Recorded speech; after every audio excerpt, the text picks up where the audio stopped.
Hello viewers, আসসালামু আলাইকুম। আপনাদের জন্য আজকে নিয়ে আসলাম মুসুরির ডাল রেসিপি। খুবই সহজ একটা রেসিপি। চলুন রেসিপিটা শুরু করা যাক। এখানে একটা মিক্সিং বলে দিয়ে দিচ্ছি ১ কাপ মুসুরির ডাল।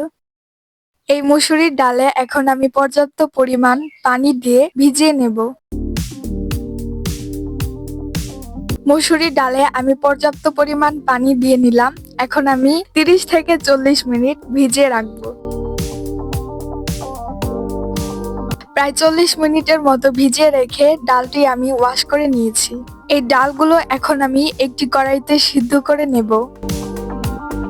একটি কড়াইতে মুসুরির ডালগুলো ঢেলে দিলাম। সাথে দিয়ে দিচ্ছি পর্যাপ্ত পরিমাণ পানি। দিয়ে দিচ্ছি ১ চা চামচ লবণ এবং সাথে আরো দিয়ে দিচ্ছি ২টি কেটে রাখা মাঝারি সাইজের টমেটো। দিয়ে দিচ্ছি কেটে রাখা পেঁয়াজ এবং কাঁচামরিচ। এখানে আমি একটি বড় সাইজের পেঁয়াজ এবং ছোট সাইজের ৮-১০টি কাঁচামরিচ কেটে দিয়েছি। ডালগুলো একটু নেড়েচেড়ে নিলাম। এখন আমি ঢাকনা দিয়ে সিদ্ধ করে নেব। ডালগুলো সিদ্ধ করা হয়ে গেছে। এখন আমি একটা ঘুটনি নিয়ে ডালগুলো মিহি করে ভেঙে নেব।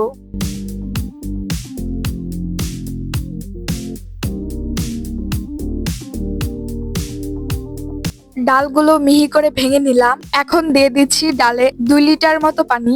আপনারা পানি কম বেশি দিতে পারেন, কোনো সমস্যা নেই। এই ডালের ঘনত্বটা আমি যেভাবে রাখবো তাতে ২ লিটার পানি যথেষ্ট।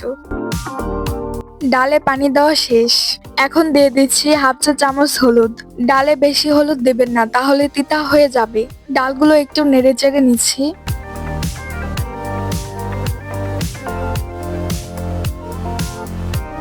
এখন আমি চুলার মাঝারি আঁচে ডালগুলো ১৫ মিনিটের মতো রান্না করে নেব।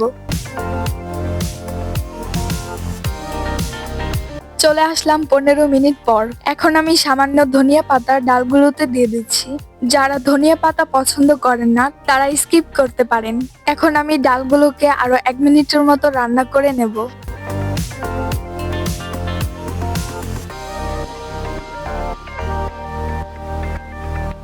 ডালগুলোকে ১ মিনিটের মতো রান্না করে নিয়েছি। এখন আমি বাগার দিয়ে দেব। চুলায় একটি কড়াই বসিয়ে দিয়ে দিচ্ছি কিছু রান্নার তেল। তেল গরম হয়ে গেছে, দিয়ে দিচ্ছি ১ চা চামচ জিরা। দিয়ে দিচ্ছি একটি তেজপাতা এবং ৩টি শুকনা মরিচ।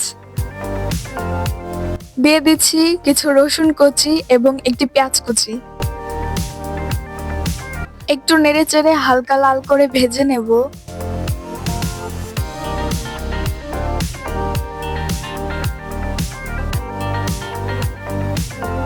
মশলাগুলো হালকা লাল করে ভেজে নিলাম।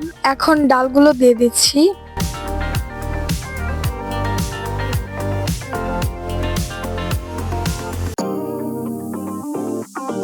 ডালটা বাগার দেওয়া হয়ে গেল। এখন আমি চুলা থেকে ডালটা নামিয়ে নিচ্ছি। দেখুন ডালগুলো কত চমৎকার হয়েছে। আশা করি এই রেসিপিটা আপনারা বাড়িতে তৈরি করে খাবেন। সবাই ভালো থাকবেন এবং মিম কিচেনের সাথেই থাকবেন। আল্লাহ হাফেজ।